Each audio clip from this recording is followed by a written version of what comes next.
En este vídeo detallaré las bajadas de impuestos que pretendemos realizar en el cuarto año de legislatura, pero antes de nada debo justificar económicamente la medida. Durante el periodo de transición económica te conté que podríamos acumular cerca de 4 millones de euros al año para poder afrontar el pago de deuda, todo ello manteniendo la previsión de ingresos. Pues bien, es una cuenta sencilla, con el problema de la deuda solventado quedarán 4 millones al año sin asignación presupuestaria. Dejaremos la mayor parte de ese dinero en tu bolsillo, pues reducir los impuestos locales al mínimo legal supondrá dejar de recaudar entre 2,5 y 3 millones de euros. El sobrante se añadirá a la partida de presupuestos participativos. Y una vez explicado esto, hablemos de los impuestos locales, que tienen su historia. Como ya os contamos hace unos años, en 2016, con el PSOE en la alcaldía, el Catastro realizó una revisión de los precios de las viviendas para actualizarlas al precio real de mercado. La realidad es que los impuestos subieron en 2016 de forma encubierta, al igual que sucedió en 2015. Ese año, aún con el gobierno del PP, se produjo una revisión catastral que rebajó el valor de los inmuebles un 29%. Para no perder ingresos, se subió el coeficiente del 0,51 al 0,56. En 2016, ahora con el PSOE, se volvía a producir una nueva revisión catastral. De nuevo, el valor de los inmuebles bajó un 29% con respecto al año anterior, un 50% en el cómputo de 2 años, y de nuevo la misma jugada. El coeficiente se volvió a subir, esta vez hasta el 0,78. Vamos a ver, si tú pagas por tu casa 200 euros de contribución hoy, pagabas 200 euros ayer, pagabas 200 euros antes de ayer, subida no hay ninguna subida. Esta medida, que iba a implicar una fuerte reducción del recibo del IBI por la bajada de valor de las viviendas, fue compensada por el PSOE subiendo el tipo urbano 12 puntos, para que el ayuntamiento siguiera recaudando la misma cantidad de dinero. Con el plan de ajuste modificado en 2021, el actual equipo de gobierno, con el apoyo explícito del PSOE, se ha comprometido a actualizar al IPC todos los impuestos a partir de 2023, año tras año. Y a todo ello hay que añadir una subida adicional del IBI en 2025, con la que pretenden incrementar la recaudación un 10% adicional, pues será entonces cuando tengamos que empezar a devolver los 3,6 millones del préstamo del Fondo de Ordenación. Una subida acumulada que puede alcanzar el 30% a final de la próxima legislatura, según algunas estimaciones de la evolución del IPC. Es decir, si hoy una vivienda valorada en 64.000 euros paga 500 euros al año de IBI, para final de la próxima legislatura podría pasar a pagar 650. Pero bueno, quedémonos con la estimación de evolución del IPC que hace el equipo de gobierno. Si hoy pagas 500 euros, al final de la próxima legislatura pasarás a pagar 597, importe que seguirá aumentando con el IPC año tras año. Eso es lo que han firmado. Frente a este plan, nosotros proponemos mantener los impuestos como están hasta acumular todo el dinero necesario para pagar la deuda. Y una vez tengamos la capacidad de hacerlo, bajaremos el IBI al mínimo legal, para el cuarto año de legislatura y de ahí en adelante.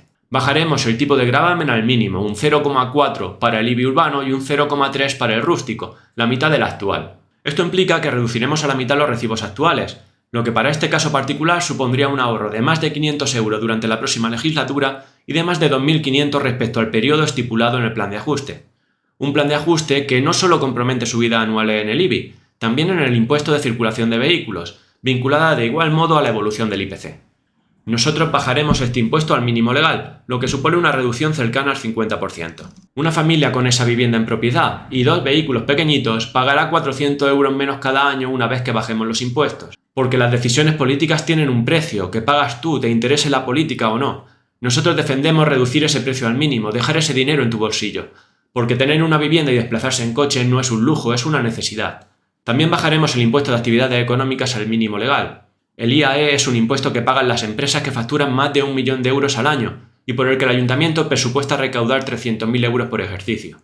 El bajarlo al mínimo es una medida para intentar atraer a grandes empresas a nuestro municipio, junto a la propuesta de cesión de suelo industrial que te presentaré en el próximo vídeo. Por último, eliminaremos las licencias de apertura por las que se presupuestan unos 15.000 euros al año. Cualquier negocio podrá instalarse en Cedejín sin hacer frente a ese gasto. Todas estas acciones están previstas para el cuarto año de legislatura, supeditadas a completar la transición económica. Es decir, solo son posibles si saneamos las cuentas municipales, por lo que quiero que te quede muy claro que no podremos bajar los impuestos hasta que hagamos frente al problema con la deuda, pues el Ministerio ni siquiera nos dejaría. Te lo digo porque quizás escuche otras promesas de bajadas de impuestos, como las que se han hecho en el pasado. Es que le recuerdo que en el primer plan de ajuste que se debatió en el municipio de Cejín, en aquel pleno el Partido Socialista propuso un plan de ajuste alternativo. Plan de ajuste del equipo de gobierno del Partido Popular, subida de impuestos, vía ingresos. Plan de ajuste que propuso en aquella ocasión el Partido Socialista. ahorro por la vía de la reducción de determinados gastos. Hemos dicho muchas veces, el problema del Ayuntamiento de Cejín no es un problema de ingresos, no es un problema de que sea estrictamente necesario subir los impuestos, es un problema del gasto en el que ustedes han sumido al Ayuntamiento de Cejín. Hablaba el señor Moya de Ciudadanos de dinamizar la economía. Pues hay otra manera de dinamizar la economía, poniendo el dinero en el bolsillo de los ciudadanos. En eso estaremos de acuerdo. Y en ese camino, evidentemente, subir los impuestos no es lo que hay que hacer, no es la solución.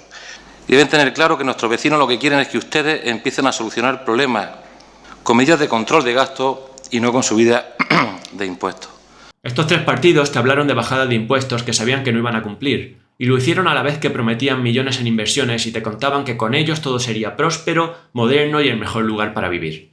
Resumiendo, te mintieron de forma descarada. Pero si alguien se atreve a prometer bajadas de impuestos, quizá ahora le toque el turno a vos, lo primero que debes preguntar es cómo y cuándo piensan hacerlo. Que te lo expliquen de forma detallada tal y como yo he hecho, porque en la vida real no hay espacio para cuentos. Y lo que dice la realidad es que de aquí a 2026 vencen los pagos de más de 4,3 millones de euros de deuda, o sea que hasta entonces tendremos que pagar más de 1 millón de euros al año solo por este concepto. Bueno, mejor dicho, vencían, porque en julio de 2022 se aprobó otra nueva operación de crédito para refinanciar una parte de esa deuda. Ni se emitió el pleno ni se ha publicado información en el portal de transparencia, por lo que no sabemos ni siquiera el importe de ese nuevo préstamo. Pero es que en 2024 tendremos que empezar a devolver los 3,5 millones del auditorio, en 2025 el préstamo de 3,6 millones del Fondo de Ordenación y en 2027 otro préstamo de 230.000 euros que se suscribió para poder pagar facturas a proveedores. Este último por servicios contratados por el actual equipo de gobierno a sabiendas de que no podrían pagarlos. Y es que todo este pastel lo vamos a pagar tú, yo y todos los que vivimos en este pueblo. Yo prefiero hacerlo cuanto antes, dejar atrás de una vez los errores del pasado, no hacer más daño a nuestra economía y poder cambiar la forma en que se gestionan los recursos municipales. De aquí a mayo tienes que decidir qué futuro quieres para ti, para tus seres queridos y para Cejín, pues de eso van las próximas elecciones municipales, eso es lo que está en juego. Un juego que, como has podido ver en este vídeo, no es gratis. Según tu elección pagarás un precio u otro. Así que piensa en ello.